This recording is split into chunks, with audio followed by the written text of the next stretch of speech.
এখন পর্যন্ত দেশের ব্যাংকিং অবকাঠামোর সাথে গুগল ওয়ালেটের সমন্বয় না থাকায় বাংলাদেশে এই সেবা চালু করা সম্ভব হয়নি।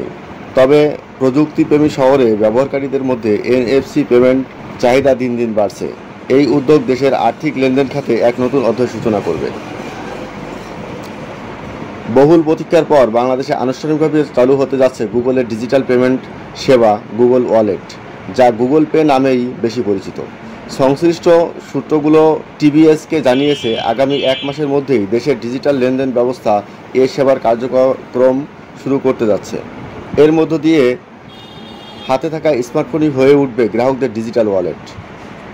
ফলে আর আলাদা করে প্লাস্টিক কার্ড বহন করা দরকার হবে না। আকাশপথে যাতায়াত থেকে শুরু করে কেনাকাটা কিংবা সিনেমা সব কিছুতেই মোবাইল ফোনই হবে লেনদেন। প্রাথমিক পর্যায়ে সিটি ব্যাংকের গ্রাহকরা তাদের ভিসা ও মাস্টার কার্ড বাংলাদেশি মুদ্রায় গুগল ওয়ালেটের সঙ্গে যুক্ত করতে পারবেন এবং যে কোনো এনএফসি সাপোর্টেড টার্মিনাল অ্যান্ড্রয়েড ফোনের মাধ্যমে পেমেন্ট করতে পারবেন। তবে ধাপে ধাপে দেশের অন্যান্য ব্যাংকও এই সেবায় যুক্ত হবে।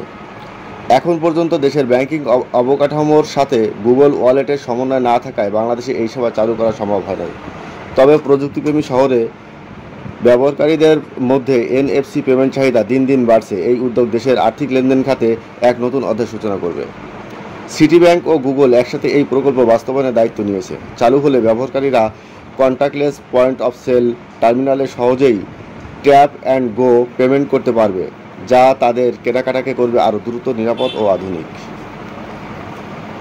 নাম প্রকাশে অনিচ্ছুক ব্যাংক খাতের এক শীর্ষ কর্মকর্তা টিবিএসকে এ বিষয়ে বলেন, এর প্রভাব ব্যাপক।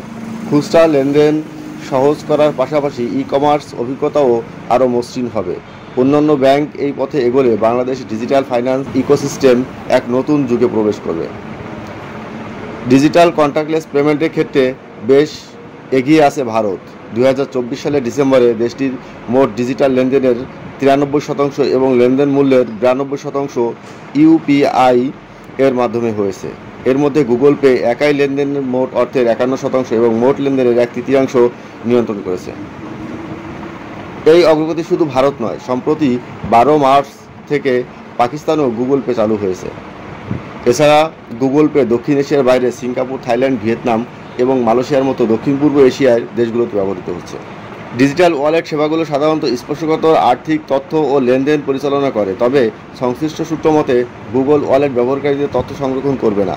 তাই অ্যাপ চালুর জন্য বাংলাদেশ ব্যাংকের সরাসরি অনুমোদনের প্রয়োজন হবে না। ব্যবহারকারীরা শুধু নিজেদের ব্যাংক কার্ড অ্যাপে যুক্ত করবেন আর সব লেনদেন হবে নিজ নিজ ব্যাংক মাধ্যম সম্পন্ন হবে। তবে ডিজিটাল ওয়ালেটের সঙ্গে সংযোগ স্থাপনের প্রস্তুতি নিচ্ছে এমন ব্যাংকগুলোকে সেবা চালুর আগে কেন্দ্রীয় ব্যাংকে জানাতে হবে। গুগল ওয়ালেট সাধারণত ব্যবহারকারীদের কেনাকাটা, অনলাইন পেমেন্ট, ব্যক্তিগত থেকে ব্যক্তিগত ট্রান্সফারের মতো লেনদেনে কোনো চার্জ করে না, যদি তারা নিজেদের ব্যাংক অ্যাকাউন্ট বা ডেবিট কার্ড ব্যবহার করেন।